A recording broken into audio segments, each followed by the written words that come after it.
अस्सलाम वालेकुम students, welcome back to my channel world of education. और आज हम वर्ल्ड ऑफ एजुकेशन की इस वीडियो के अंदर बात करेंगे ISL 202 यानी इस्लामियात के जो फाइनल टर्म का जो पेपर आ रहा है उसकी। और स्टूडेंट्स, एक बात मैं आपको शुरू में ही क्लियर कर दूं कि आप लोगों ने किसी भी पुरानी फाइल पे डिपेंडेंट नहीं रहना। आप लोग अब जो 2022 में जो आपके पेपर हो रहे हैं, आप लोग वो वाहिद स्टूडेंट्स हैं जो अब इस्लामियात का 202 का पेपर देंगे, वरना ये पहले इस्लामियात 201 थी। और इस इस्लामियात 201 में आपका जो फाइनल टर्म का सिलेबस था वो 15 लेक्चर तक का था, यानी 8 से 15 तक ऑलमोस्ट आपका लेक्चर था। अब वाला जो लेक्चर या अब वाला जो सिलेबस है वो बिल्कुल न्यू है। और आप लोग वो स्टूडेंट्स हैं जो पहली दफ़ा ये पेपर को अटैम्प्ट करेंगे। किसी भी पुरानी फाइल पे आपने कंसिस्टेंट नहीं रहना। अगर आप किसी भी पुरानी फाइल पे कंसिस्टेंट रहेंगे तो आप बहुत बड़ा नुकसान करेंगे, क्योंकि आपका वो सिलेबस पुराना वाला सिलेबस है जो आप ऑलरेडी मिड टर्म के अंदर दे चुके हैं।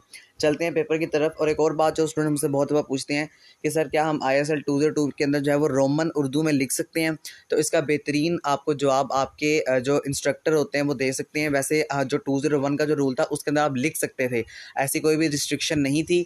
आप ISL 202 के अंदर लिख सकते थे, या जब ये 201 था। अब वाला जो असूल है ये मुझे नहीं पता, इसलिए मैं आपको कहूँगा कि आप पहले इसको अच्छी तरह से कंफर्म कर लीजिएगा और उसके बाद आप लोग जो है वो रोमन उर्दू में लिखिएगा।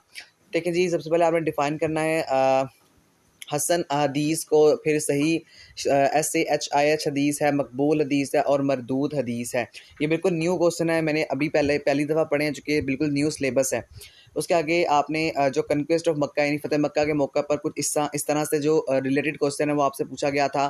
फिर हज़रत सलमान फ़ारसी रज़ी अल्लाह तआला अन्हा का आपने रोल बताना है जी बैटल के अंदर। और उसके आगे कुछ read some points about era of all caliphs, caliphs हम कहते हैं खलीफा को वगैरह, कि आपने रीड करना है कुछ पॉइंट्स जो कि जो खलीफा के जो एरा ज़माने में हुए थे वहाँ से आपका पेपर आ रहा है। और उसके अलावा ख़ातमुन नबूवत का जो टॉपिक है ये बड़ा इंपॉर्टेंट टॉपिक है डियर स्टूडेंट्स, क्योंकि आपको नाम से पता लग रहा है कि ये वाला टॉपिक आपसे पूछा जा सकता है, क्योंकि ख़ातमुन नबिय्यीन जो है वो हमारे पे नबी मुकर्रम सल्लल्लाहु अलैहि वसल्लम है।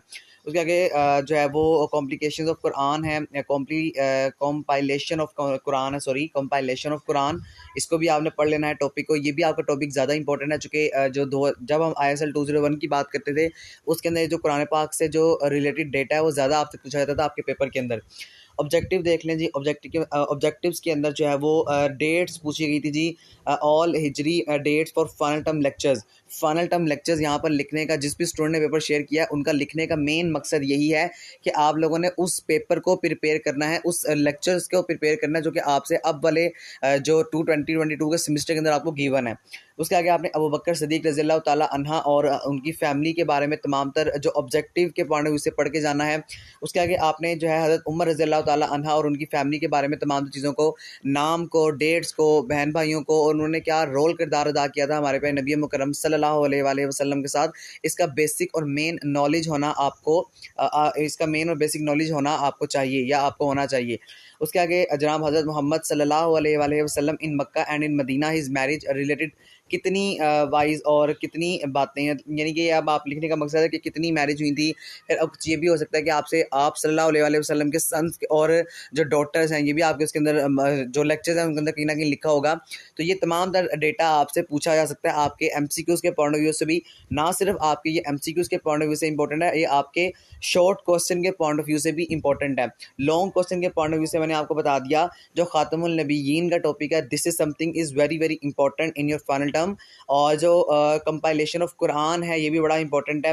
बाकी खलीफा के बारे में भी पढ़ लीजिएगा, अबाउट ऑल पॉइंट्स एंड अरा, ठीक है। इनके ज़माने में जो तमाम तर हुआ था ये इन्होंने जो है वो सिर्फ ये बताया हुआ कि इन्होंने अरा ऑफ ऑल कैलिफ्स के बारे में लिखा हुआ है, लेकिन आपको जब आप अपनी हैंडआउट्स को ओपन करेंगे या जब आप लेक्चर्स को लेंगे वहाँ पे आपको इंशाल्लाह काफ़ी अच्छी तरीके से समझ आ जाएगी कि हमने कहाँ पर जो है वो किस चीज़ को ज़्यादा अच्छी तरीके से रीड आउट करना है।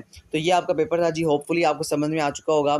रिक्वेस्ट आपसे ये है कि ये एक न्यू सिलेबस है, तो वीडियो को जहाँ तक पॉसिबल हो सकता है अपने व्हाट्सएप ग्रुप में ज़रूर शेयर कीजिएगा।